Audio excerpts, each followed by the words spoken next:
Hey everyone, and welcome to This Explainer. Today, we're unpacking a really rich, beautiful folktale from the village of Nandanpur to explore the true meaning of magic and community. We're going to break down this narrative step by step to understand the timeless lessons hidden right there in its plot. And it all starts with a very simple yet incredibly profound question that sets up our whole story. Okay, so let's dive into this thought experiment. Think about it for a second. Unlimited wealth, endless toys, perfect health?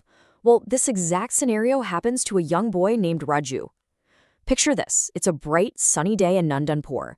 Birds are chirping, folks are starting their day, and Raju is playing in the field with his friend Bola.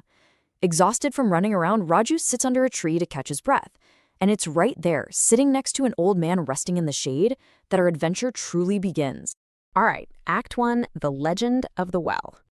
Our story kicks off when the old man under the tree, everyone affectionately calls him Cha-Cha, tells Raju and Bola that the soil of their very own village hides some wild secrets. When the boys beg him for a story about magic, he spills a local legend. He says there's an ancient speaking well hidden deep within the jungle. It actually grants wishes. But you guessed it, there's a catch. It only answers to those with a pure heart. Now, most villagers don't go anywhere near it because the jungle is thick, it's dangerous, and it is full of wild animals. Honestly, most people just dismiss the whole thing as a total myth. But children? They have that natural curiosity, right? Ignoring all the warnings, Raju grabs Bola's hand and they trek straight into the dense, narrow paths of the jungle.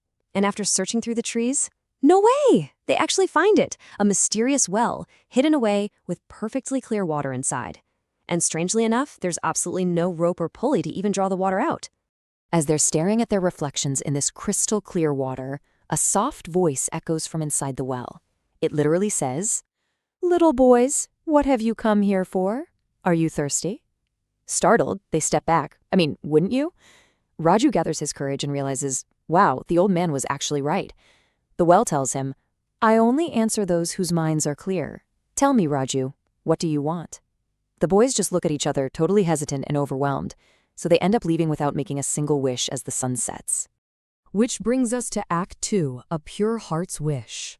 That evening, Raju is sitting quietly at home, a book open in front of him, but his mind is racing. His father notices and asks what's wrong. Raju poses a pretty deep philosophical question for a kid. He asks, if we want something, should we ask for it, or should we work hard for it? His father replies that, well, hard work is absolutely essential, but sometimes the divine rewards us for our truthfulness. The key, though, is that we must never be greedy. Inspired by this chat, Raju sneaks back to the jungle well late at night under the moonlight completely alone.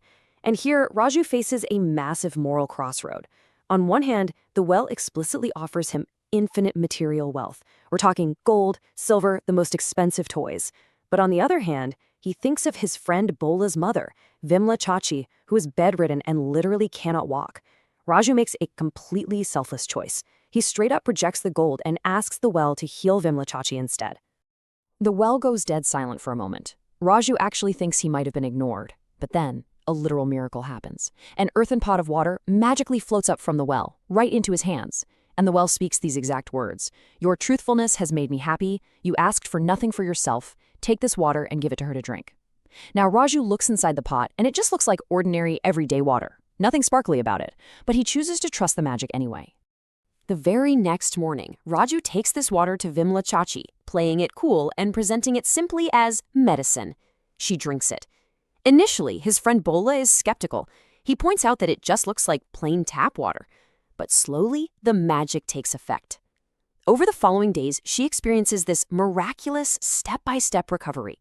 Step 1, she begins to feel a slight movement in her legs. Amazing, right? Step 2, with daily practice and Bola's help, she actually manages to stand up. She's a bit wobbly at first, sure, but she's standing. And finally, step 3, she takes her very first steps completely independently. One day, she even walks all the way to Raju's house just to hug him and say thank you. And Raju? He humbly replies that it was simply his duty. But, just as the family is celebrating this deeply personal miracle, a severe drought hits Nandanpur. It's bad. The stakes become incredibly high. An announcement is made at the village square that if they don't get water in exactly 2 days, all the village crops will be entirely destroyed, which means famine for absolutely everyone. So now we enter Act 3, The Village in Crisis. This final act forces the community to shift from individual desires to collective survival. The entire village gathers at the central square to figure out how to face a disaster that could ruin them all. The sarpanch, that's the village head, announces the dire situation. When Raju immediately steps forward and suggests they ask the magical, kind-hearted well for help, the skeptics are having none of it. They completely dismiss it as a silly myth. They argue they shouldn't be promoting superstitions during a real life-or-death crisis. But here is where personal proof overcomes public skepticism. Vimala Chachi steps right in front of them. She tells the village that Raju gave her water from that exact well, and that is exactly why she is standing on her own 2 feet today. Faced with this undeniable physical proof and, staring down a devastating drought, the sarpanch agrees. I mean, it's better to try than to just sit there and do nothing, right?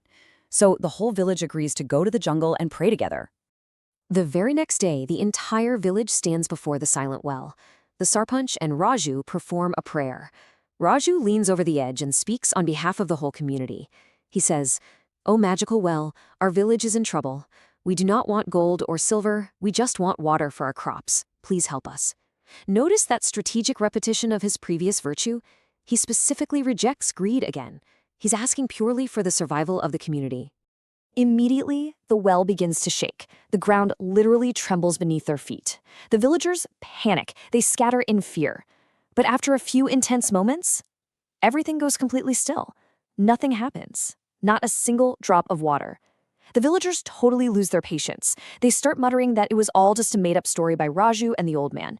They abandon the well, walking back to the village, shaking their heads in disbelief. The only people left standing at the well, waiting in suspense, are Raju, Bola, Vimala, and the old man, who tells Raju he believes in him regardless of what anyone else thinks. And then, the payoff. As they look up, a single drop of water falls from the sky. Just one, but it's quickly followed by a light drizzle, which rapidly transforms into a heavy, magnificent, life-saving rainstorm. The magic wasn't broken, it was just taking its time to gather the storm. The villagers who were walking away suddenly feel the rain hitting them. They rejoice, running back to their fields, women bringing out pots from their homes to collect it, the village ponds slowly filling back up. Their faith and Raju's immense patience is incredibly rewarded. As the rain is pouring down, the well speaks its final, most important lesson directly to the people. Residents of Nandanpur, there is strength in unity. As long as you help each other, this water will never run out. The villagers return to the jungle, apologizing to Raju for ever doubting him. The sarpanch even steps up and calls Raju a true hero. But Raju actually corrects the sarpanch. He points out that he isn't the hero here. The well responded because of the collective purity of the village's plea. The underlying moral of this entire explainer is ekta, which is the Hindi word for unity. It's the true magic that happens when a community supports each other without any greed. As Bola notes at the end of the story, nature itself helps those who wish well for others. The well remains out there in the jungle like a quiet guardian, ready to help just as long as the village stays united. As we wrap up this beautiful story of Nandanpur, I really want to leave you with a thought to reflect on in your own daily life. The well rewarded Raju because he asked for a cure for someone else. It saved the village because they asked for survival together, not luxury. Now, we might not have magical speaking wells in our own jungles, but the principle of ekta remains very, very real. So how can you practice the magic of unity in your own community today? What's one selfless act you can do right now that creates a ripple effect? Think about it. Thanks for exploring this story with me, and keep looking for the magic in your own community.